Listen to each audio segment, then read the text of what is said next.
Okay guys, so this is the continuation of the solved problem of the previous video.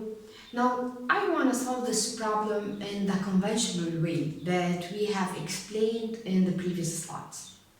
So we said guys that if I have an F resultant and I need to get rid of my moment, my resultant moment around the point O, I should move this F resultant with a distance d that is perpendicular to Fr, and then this d will be equal to M resultant over all F resultant, and not like we did over Fry or over Frx in the next problem. No, I will do this using the conventional method, and then from this conventional method I will find my dx.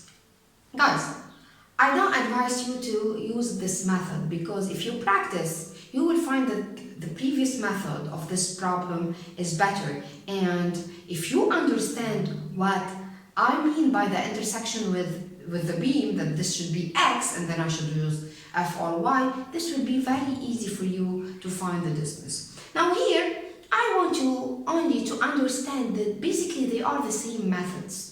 They are the same methods, and this problem could be also solved using the method explained in the slide. So what I did basically, I know that Fr is equal to 5.37 and this Fr has an angle with x of 26.6 and that my M resultant is equal to 5.4. So what I did guys is to draw this Fr and to take a perpendicular distance from O to this Fr. So this is what I did, and then guys, I should prove that this Fr here is doing the same resultant moment around O, okay? And this resultant moment is equal to 5.4 in counterclockwise direction. Now I know that this Fr has an angle of theta with x-axis. And I want to prove guys that this dx, or this method, will give me the same dx found in the previous method. Now in this case guys, Fr is perpendicular to this distance and it should have done the same moment resultant or the resultant moment, which means my M resultant is equal here to Fr times d, and this is the whole Fr, okay, because this d here is perpendicular to Fr, so this Fr times d should be equal to M resultant, that is equal to 5.4. Okay, now how to relate this d with my dx in order to prove that they will give me the same answer? Basically this d here, if I know that this is theta, then this is also the same theta. This line is perpendicular to this line. This means that this d here is equal to dx sine theta. So I will replace d by dx sine theta, and this should be equal to M resultant. Now what is Fr sine theta? What is Fr sine theta? Fr sine theta is basically Fry. So this means guys that this is Fry times dx, I mean by dx this distance, which is the required distance in the question, and then Fry times dx will be equal to Mr. So you can see guys that this conventional method of putting Fr here and then d will be the perpendicular line from O to Fr will give me the same dx basically. It will give me the same answer because basically guys d is equal to dx sine theta, Fr sine theta is Fry, and this is what I did in the previous method. Fry times dx is equal to R.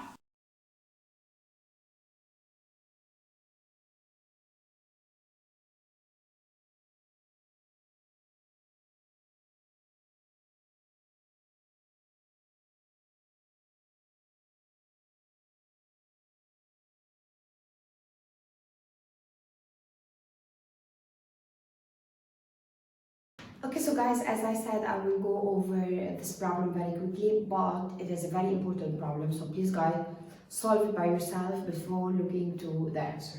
So here, guys, let's take a look at the question. The question is to find the equivalent resulting force and specify where this resultant line of action intersects what? AB and BC, which means it should intersect AB, this is the y-axis, and BC, which is the x-axis. I will start by AB.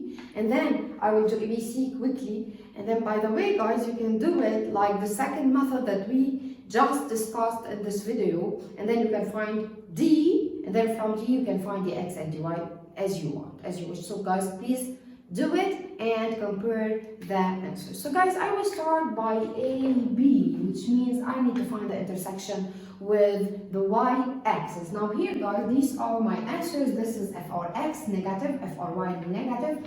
This is the magnitude of FR, the angle with x-axis, and this was MR in counterclockwise direction.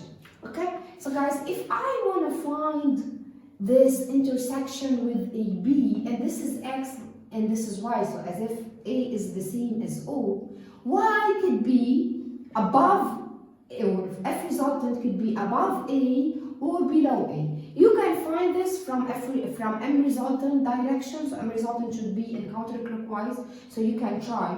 But the trick here, guys, is to draw FR. If you don't draw FR, guys, you will have a wrong answer. Why? Because FR, guys, the direction of FR is very important. Now, FR here, X is negative, so it is in the side. FRY is negative, so it is in the side. So this will be FR. And if FRX was positive, Y, and let's say FRY is also positive, so this will be FR. In this case, FR will give me an opposite direction of the real FR. Okay, so that's why, guys, I'm telling you that you should draw FR. The direction of FRX and FRY will matter. Okay, so they will matter. So this is my FR. So this is the case of Y is positive.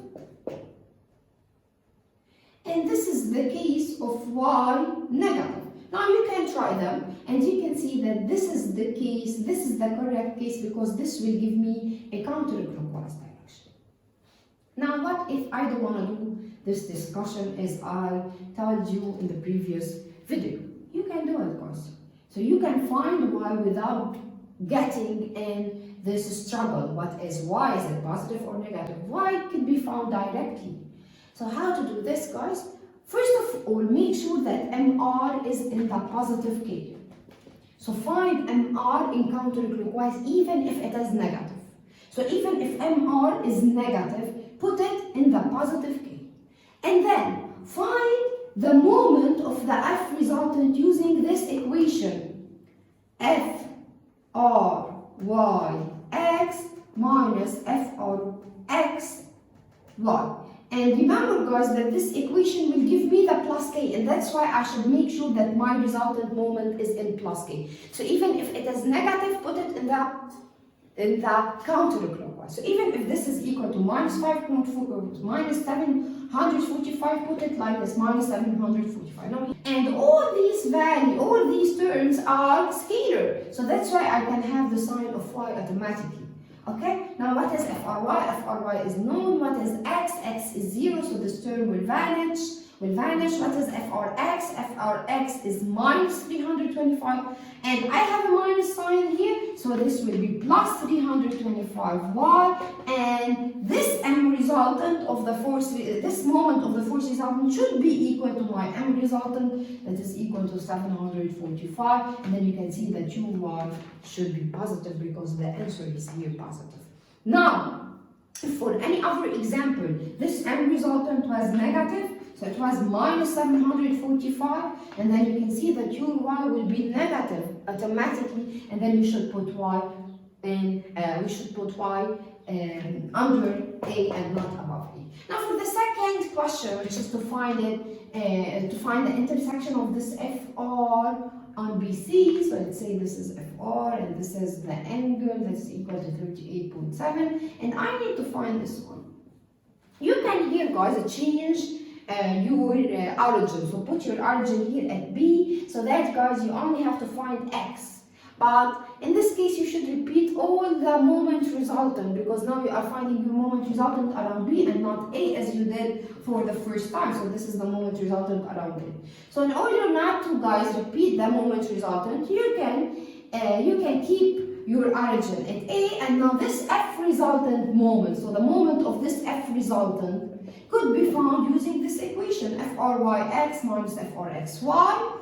And then this will be equal to 325, which is the moment resultant around A. Now here, guys, pay attention, this x is no longer 0 here. This x should be found to answer this question. And this y is not also equal to 0. This y is all of this y, which is equal to 6 plus 5, which is 11. Okay, so you put them, you substitute f for x, f for y, and y, and then you can find x, and x in this case will also be positive.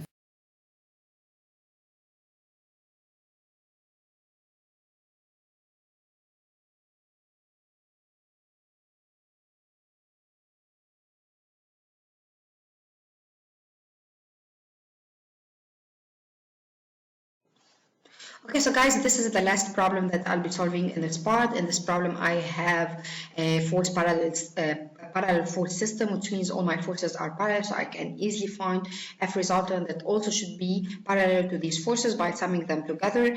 Pay attention to the sign, if it is in the positive Z or the negative Z, and the question is to locate this F resultant. If I need to locate this F resultant, this means I should find its coordinates. I should find the coordinates of the point of application of this force. And since all my forces are in K, that this means that my F resultant, the point of application of my F resultant will be in X, Y, and this F resultant will also be in plus or minus K. So how to find the coordinates of the point of applications that should be X and Y? Basically, guys, you should find M resultant.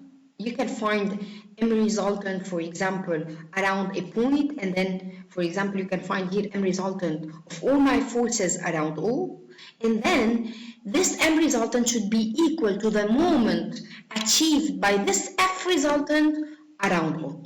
Okay, so guys, I will repeat. You can find the moments around O, the moment of all the forces around O, and then you can find the M resultant you can find the moment of F resultant around O. But in this case, if you find the moment of F resultant around O, basically you can find this D, that is the distance from O till F resultant, and this is not the question. The question here is to find X and Y. Okay, so basically how to find X and Y to locate this point of application, I should, guys, find in this particular case, so in the case of parallel system,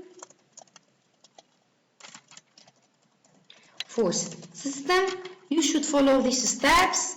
First of all, of course, find force resultant, and then second, find the moment. Look guys, what you should find. You should find the moment resultant of all the forces around X, and this will be called M resultant X. And then the same, but around what? Around the axis Y. So this is, guys, the trick here.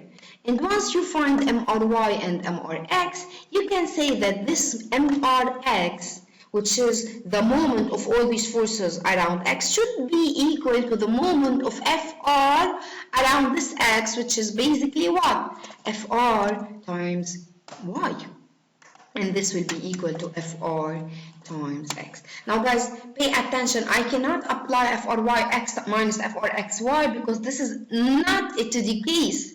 Basically, guys, I don't have here two components of F resultant in X and Y. I only have one component that is perpendicular to the plane XY. So what you have to do is to find the resultant moment around the axis X. So I can find all the all the moments around X of all these forces. Basically, this will be 0 and this will be 0 because it's passing through X.